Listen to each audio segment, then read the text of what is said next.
I'm Rebecca Brooks, real estate broker, and I have been representing clients in the San Francisco Bay Area for over 25 years.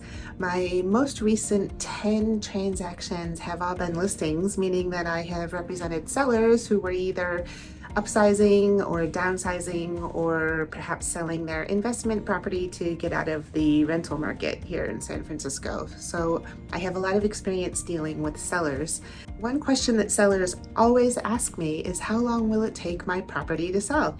Now, everyone knows that timing is a big factor when it comes to making the decision to sell your home or your condo or your investment property. Everything is going to involve timing, and in many of these cases, we can control the timing. For instance, we can control the timing when it comes to preparation because we can schedule our preparations accordingly to get things done. But when it comes to getting an acceptable offer, that's a bit trickier. We can't really predict that, and everything depends on when you're going to get an offer, because everything beyond that needs to be scheduled. Once again, you need to know how long will you have to move out, how long will your tenants have to move out if you have tenants, if you're doing a 1031 exchange, how long do you have to shop and designate your replacement property, etc., etc. So everything is going to depend on timing. Now, every agent can go onto the MLS and can quote you days on market statistics for similar properties in your area, and that's a great place to start. But how long it might take to sell your particular property is going to depend on a combination of different factors. Now, here's a few basic things that I like to tell my client when they ask me how long will it take my property to sell.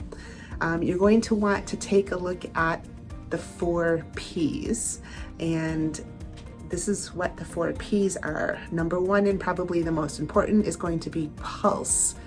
And so we want to know the pulse of the market, and this means like knowing what's happening with the market conditions in general at that period of time. How is the market feeling? Is it feeling active?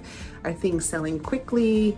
Are buyers taking longer to make decisions? We want to know what type of property is selling faster. We want to know what neighborhoods or what buildings are the most popular. We also want to know what interest rates are doing, because if the interest rates are going up, then the buyers' buying or borrowing power might be going down, and that means that the buyers are going to probably be a lot more careful on their decision making, and they might take a little bit longer to actually make an offer or decide to make an offer.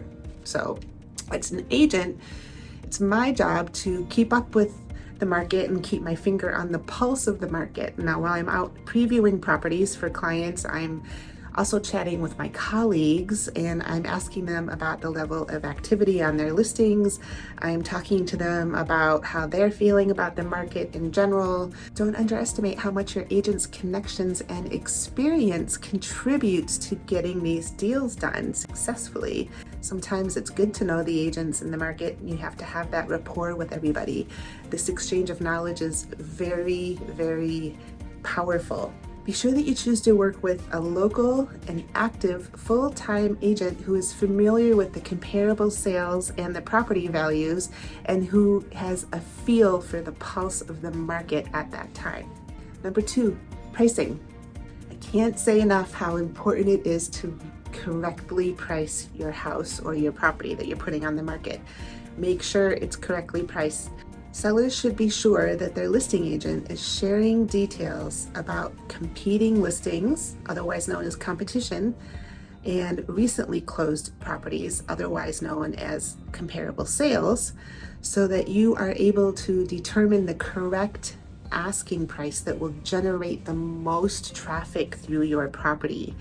Now, most agents will give you a range of where they suggest that you list your property, and if possible, resist the urge to price it too high. Many sellers want to start high and leave room to negotiate, but in some markets, this tactic can backfire, because if you price it too high and you don't get the traffic or the level of interest that you expected, then you have to do a price adjustment after a few weeks if you don't have that activity. So try not to price your property too high to start with. Number 3, preparation. Getting your property ready. This seems like a no-brainer. However, many sellers find it challenging to evaluate their preparation needs, or maybe they just don't know how to even get started. Now, your agent will be able to guide you and suggest ideas on how to best prepare your property, the best way to spend your money to get it ready to get the highest return on your investment. Now, whether it's decluttering or painting or staging or landscaping, etc. Remember, this is what we do for a living. So we have many vendors and service providers that we work with on a regular basis. I have a little black book of professionals that I've worked with for over 20 years, and let us help you get those things done. Number 4, presentation. And by presentation, I mean presentation to the public, to the potential buyers who are out there shopping and looking at your listing. What is the marketing plan to get your property in front of potential buyers? What does your advertising plan include? You need an agent who's going to have strong marketing skills, who's going to be utilizing all of the wonderful technology that we have available to us today. You want to be sure to use a highly experienced agent who knows how to do things and get things done, such as professional photography, full color brochures, walkthrough videos, floor plans, aerial drone videos if necessary, social media postings, ad campaigns to local brokerages, text campaigns, email campaigns, open houses, brokers tours, and basically anything else that they can think of that's going to get your property the most exposure. So there you go. When you are wondering how quickly your home or property might sell, be sure to hire an agent who has a handle on the 4 Ps.